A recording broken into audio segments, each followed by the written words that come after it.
Radhe Radhe. Anita's kitchen with village ফুডের একটা নতুন ব্লগে আপনাদের সবাইকে স্বাগত।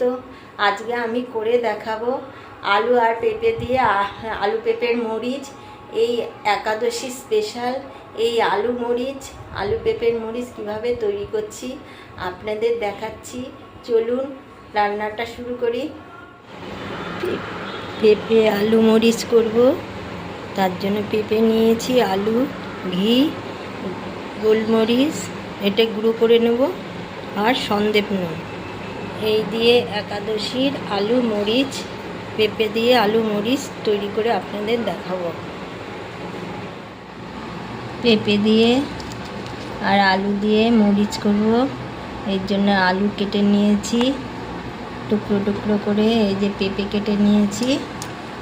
এখন এগুলো জল দিয়ে সিদ্ধ করে নেব।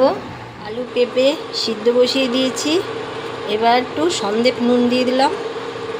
এবার এটা সিদ্ধ হোক, তারপরে আবার দেখাচ্ছি। আলু মরিচের আলু সেদ্ধ হয়ে গেছে, পেঁপেও সেদ্ধ হয়ে গেছে, এবার নামিয়ে নেব। আলু পেঁপের মরিচ করার জন্য ইন্ডাকশানে কড়াই বসিয়ে দিয়েছি। এবার খানিকটা ঘি দিয়ে দিলাম। এই রান্নাটা ঘি দিয়েই করব, কারণ একাদশীর রান্না, তার জন্য ঘি দিয়ে করছি।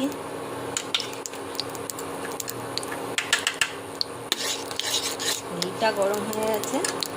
সিদ্ধ করে রাখা পেঁপে আর আলু দিয়ে দিলাম কড়াইতে।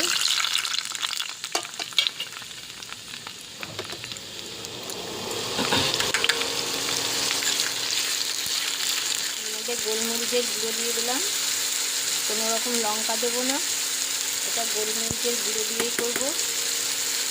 আর দিয়ে দিলাম সন্দেশ নুন।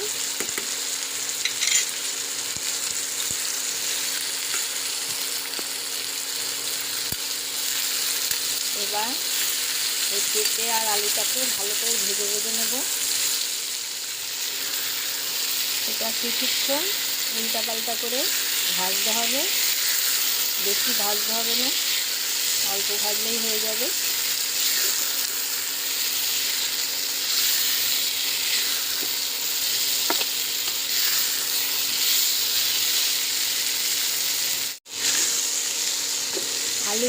আলু পেঁপের মরিচটা হয়ে গেছে, এবার নামিয়ে নেব।